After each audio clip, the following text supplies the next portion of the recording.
Welcome to God's Grace. Today we'll be talking about pride. After that, we're gonna talk about why pride is like the full sin, like pride how it came to full sin, and how it's like pretty much the ultimate root of all sin. Like many sins are rooted from pride. Okay, next slide. They would be divorces. Okay, so do you even know what the full sin committed is? Yeah, pride. The that was the full sin.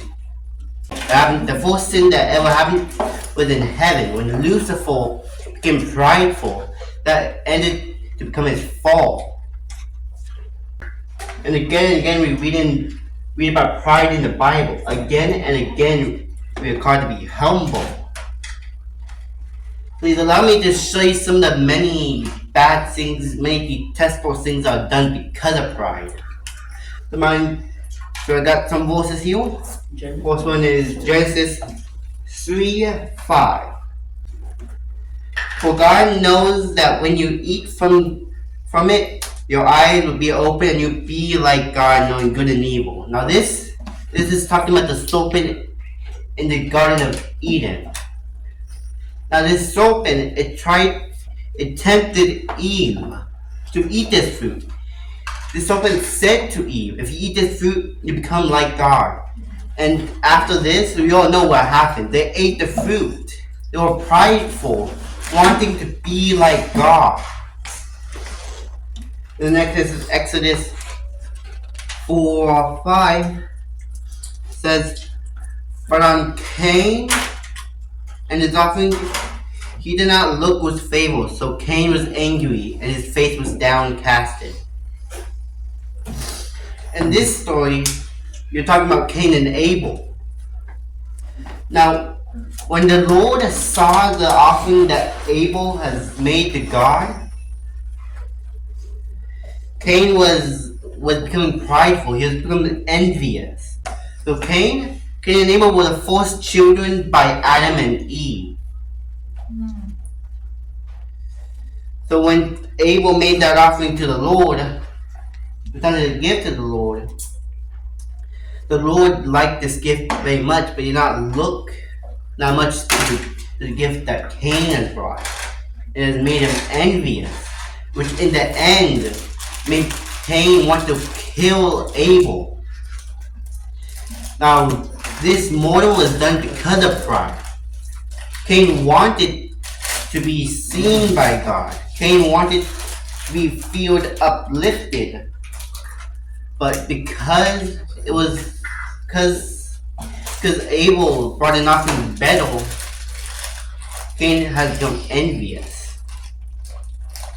Now let's turn our page to Genesis 37:20.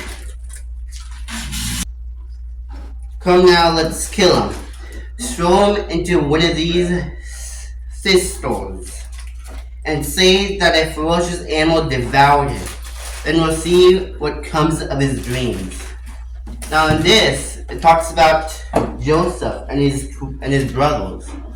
Do you guys know about the story of Joseph and his brothers? About the dreams he's had? Well, Joseph, he had many dreams. And in one of these dreams, there were these like hay bales, I believe, and these stars that bowed down to him. And when his brother heard of this, they became envious again. They were prideful. Because of this, they wanted to kill Joseph by throwing him into this well. That he could not be there, and that they can take all the glory. Then I will turn to King 21:13. Then two scoundrels came and sat opposite of him and brought charges against Naboth before the people, saying, Naboth has cursed both God and the king. So they took him outside the city and stoned him to death. Now this is talking about Naboth, I think his name was.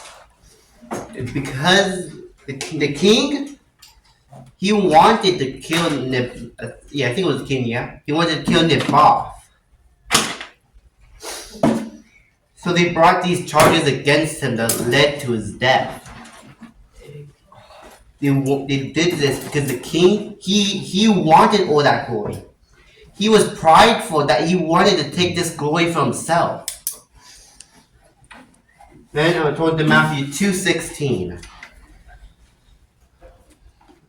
When Herod realized that he had been outwitted by the Magi, he was furious and he gave orders to kill all the boys in Bethlehem and its city who were 2 years old or under, in accordance with the time he had learned from the Magi. Now, King Herod heard this story by his, I'm not sure by who, but some people told him that there will be a king rising that is born. Now, King Herod wanted to kill all the boys because he was the one that wanted to be king. He was prideful. And this made him kill all these babies, all these children. And Matthew 23:12.